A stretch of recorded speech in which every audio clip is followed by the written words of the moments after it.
pizza that everyone's eating these days is very thin crust pizza.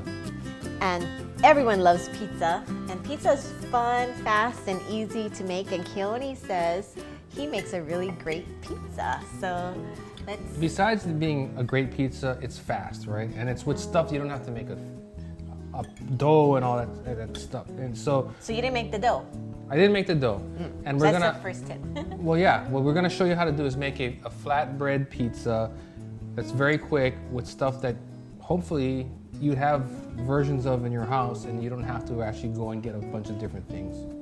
So, Okay. the first thing, and what we're gonna talk about is sort of foundational pieces, and really when you do your own pizza at home, you can do whatever you want and do what works for you and what you like. So the first part about doing this pizza is you gotta put your base or your sauce, right? And I'm using marinara sauce here that I didn't make. It's just from a bottle. It's my favorite one. And you wanna make sure, okay, right there, just get the rest of it spread out. You wanna make sure that it's a really good quality one that's not really sweet, like with tons of sugar. And you also wanna do is when you put it on the crust here, you wanna put a very thin layer. If you take a look here, there's not sopping with sauce. And I also left a border around here that doesn't have sauce.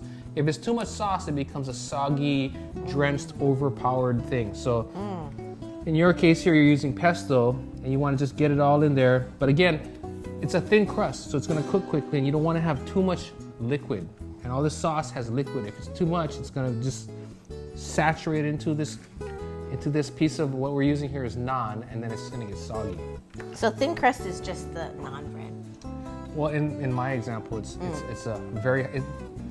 Find the best or your favorite naan bread that you use, or pita bread, and that's what you're gonna work with, okay? Okay, so thin layer. And what else can you use besides pesto or marinara sauce, You can tomato use sauce? a spreadable cheese. Sometimes sometimes I'll just do like olive oil with garlic pieces. Ooh, I mean, that you can sounds get good. creative, right? Okay. Now here, What can you not use? That's a good question. Anything that's not gonna spread nicely. Okay. Hang on, you're getting crazy ahead of yourself. What we have here is fresh mozzarella, and instead of the dry, low moisture mozzarella, I'm using actually fresh mozzarella because I think it has a very rich dairy flavor and it's going to give you a nice, that restaurant experience. And so what I want you to do, Cheryl, is I have pieces, I want you to break them up. Oops. And so we're going to break this up and almost replicate, when you get the shredded mozzarella. So you're going to break it up. And one of the things I'm not going to do is I'm not going to completely cover the entire piece of bread and entire sauce. I think sometimes when people make a pizza, they tend to want to cover you put a thick layer of sauce and you put a thick layer of cheese, and then you pretty soon your pizza's like an inch thick, and then you're wondering why it's taking forever to bake and the center is doughy and it's not cooked in the middle. So that's why. And we're going to do a very thin layer, and we're doing another thin layer of cheese, just like this, okay? And that looks pretty close. Now, it looks like Cheryl, what kind of pizza are you gonna make? Margarita. Okay, so she's got her cheese on here. Now I have my cheese. What she's gonna do next is we have tomatoes here, and these are local whole farms tomatoes, and she's gonna just very evenly sprinkle some. And again, the same principle applies where you don't want to put too much. Okay, so you can do that next. Okay. And if you think about what we're putting on it, we're starting with a high quality sauce, we're starting with high quality cheese, and we're moving into high quality tomatoes. I'm gonna be moving into a high quality ham here, because I wanna make what is known as a Hawaiian pizza. So I'm using a high quality sliced ham that's gonna go on my pizza here. What about seasoning, like salt?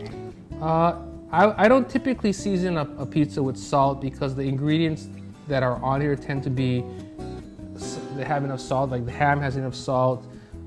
If you're using a pesto, it's usually well seasoned. If you're gonna do ingredients that you think are on the unseasoned side, it doesn't hurt to put some seasoning. But instead of seasoning, actually what I like to do after when I'm eating my pizzas, I'll put like grated Parmesan, which already has a bunch of salt in there already. Okay. So I got my ham on here. You have your, oh sorry. You have your ham on my pizza. And actually the next, let me put some pineapple here. So this is fresh local pineapple. This is actually Hawaiian crown pineapple, super sweet, super delicious pineapple. Okay, so this is the base now, and we're gonna put a little bit more cheese. So we started with cheese on the base, and now we're gonna put some cheese on the top so that, as it bakes, you're gonna have pieces of cheese that kind of melt on top and start to work its way through, so that you have, you know, a really nice integrated pizza. Can you use any kind of cheese?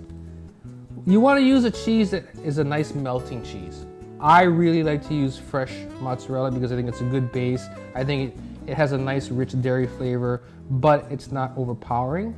So like give it some examples of melting cheeses. You could use potentially Gruyere, you could use, you know, Jarlsberg, but not like blue cheese or goat cheese. Blue cheese doesn't melt so well. Goat cheese is actually a great cheese for a base. You could spread that. It's a spreadable cheese, so you could put it on the bottom. I wouldn't necessarily put it on. You want something that really would melt and kind of like evenly spread. I suppose you could do like cheddar cheese maybe as a garnish on top, and it would melt through. So Okay. I think the key is if you start with the basic and then experiment. So that's good. I bet every time you make this, it comes out different. Well, maybe a little bit different, but I would say in general, the common denominator, they're always awesome. Okay, so here's your thing here. And then now what I'm gonna do is I'm gonna put a little bit of fresh grated Parmesan cheese on top. Some more cheese. Oh, Which this is adds the saltiness and the flavor. Right, it's gonna melt on there, it's gonna brown, it's gonna add a little bit more character, a little bit nuttiness. And I'm probably gonna add a little bit more after I'm done. So now we're gonna put this in an oven at 400 degrees. You want to bake this at a very high temperature so that it can crisp up and so that everything sort of melt and come together.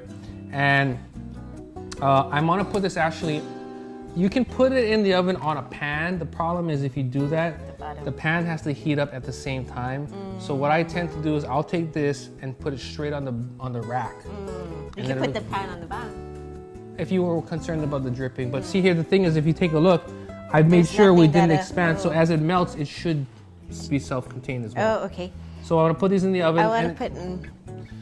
Okay, you want to put basil, but you're gonna wait because on the basil you're gonna put it on after, and I'll tell you why after. Okay. So let me get these in.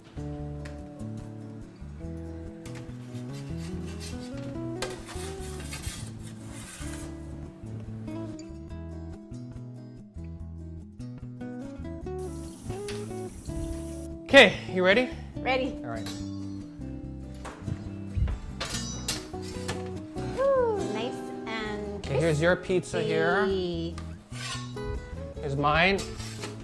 Okay. Do I put the basil on now? Yeah, take the leaves and just tear them and throw pieces on your pizza. And the reason I said not to do it before is if you put it in in all that heat, it would just destroy the basil. So now that it's fresh and there's plenty enough heat from the, just sprinkle it, like break it up. There's plenty enough heat that's gonna really wilt the basil and let the volatile oils come out so you can taste the nice basil, but it won't be dead. You know what I mean? So there. So what if I use arugula? Is the same principle? Kind of. You never want to put those delicate herbs in the oven. So if you were to do this, the cool thing, you could do like a arugula salad, toss it, put it right on top, and it would be like a pizza enchilada, which would be like, it's making me hungry. So you would do that after when it comes out of the oven? Yeah. Oh, okay. So now I'm gonna refresh the pizza, just More to cheese. to jazz it, to bring it right back to life. We'll put some extra virgin olive oil on here.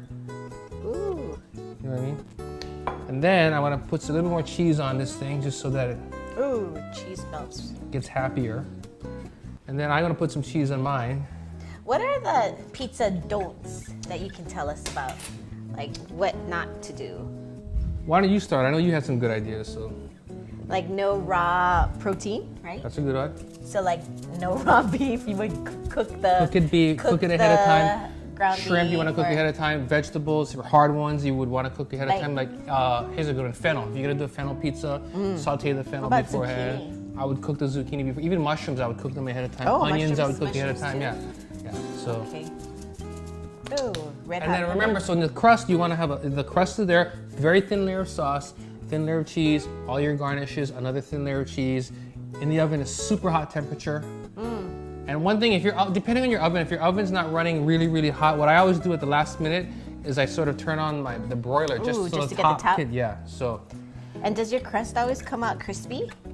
usually it does. Now, if you want a very crispy pizza, one of the things you can do is just leave it in a little bit longer. And what you're gonna have to do is watch it closely though, and you might have to adjust the temperature down a little bit because the longer you leave it in, if it's already browning, then it might burn, right? So it's all about the balance of temperature and time. But you wouldn't put the bread in first and then put the toppings and then put the whole thing back again?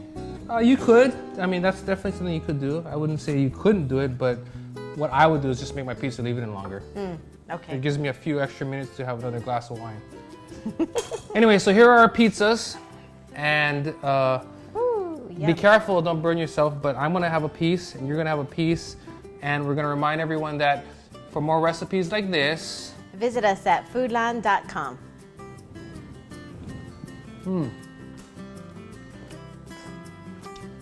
Yummy. Wow, that's good pizza.